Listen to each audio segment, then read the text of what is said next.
Да зависеше се од опозицијата, власта немаше да биде на ова место и навистина е неодговорно како министер за правда да кажете дека еден закон за кој што преговараме веќе 9 месеци не е донесен затоа што тоа не зависи од вас.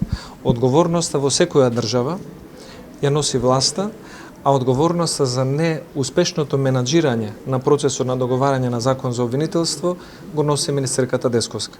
Ние имавме и други многу сложени закони, како што е законот за УБК и ОТА, прилично сензитивен, бараше двотретинско мнозинство, консултирани многу експерти, вклучено Министерството за внатрешни работи и други безбедносни структури и опозицијата, но видовме дека менаџирањето со тој процес беше соодветно и крајниот исход беше задоволителен и за државата, и за власт, и за опозицијата, и за Европската унија и стандардите за безбедност. За жал, Министерството за правда е задоволно со неуспеси и министерката гледаме дека се обидува да ја префрли одговорноста која што и припаѓа нези, да им припаѓа на други.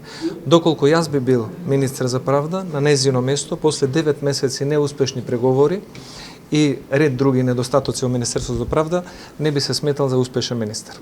Милошевски министерката вели збор со оглед на тоа со кого преговара дека е тешко да се дојде до договор. Па да ви кажам искрено, ние навистина се зачудивме како лесно дошле до предлог закон СДСМ и ДУИ, имајќи ги во предвид кривичните пријави кои што премиерот Заев ги најави за многу високи истакнати членови на ДУИ, но гледаме дека лесно се договориле така што тој изговор не би го прифатиле. Во кои делови сте подготвени да постигнете консензус? Во оние делови каде што имате огромни разлики? Ние би сакале да го видиме она што власта го ветувала, да биде испорачано. Еден од клучните проекти кои што се однесуваше на оваа област беше изјавата на мандатарот Зоран Заев дека обвинителството ќе биде институција во која што ќе се враќа заедничката доверба, а 2 години после неговиот мандат како премиер дека ќе дозволи опозицијата да биде вклучена во процесот на избор на главен обвинител. Гледаме дека не успева да го испорача тоа што го ветил и ние би инсистирале сепак да ги преиспитаат своите ветувања. За власта не е прифатлива методологијата на која што предлагате за избор на новиот шеф на обвинителството. До каде сте подготвени да стапите?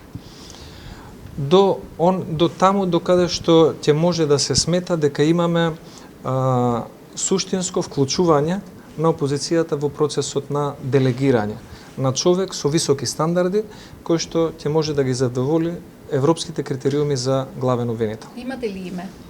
Не сме разговарали на таа тема, би било несериозно. Прво ако стигнеме до некое законско решение, потоа би биле поотворени за размислување идеи.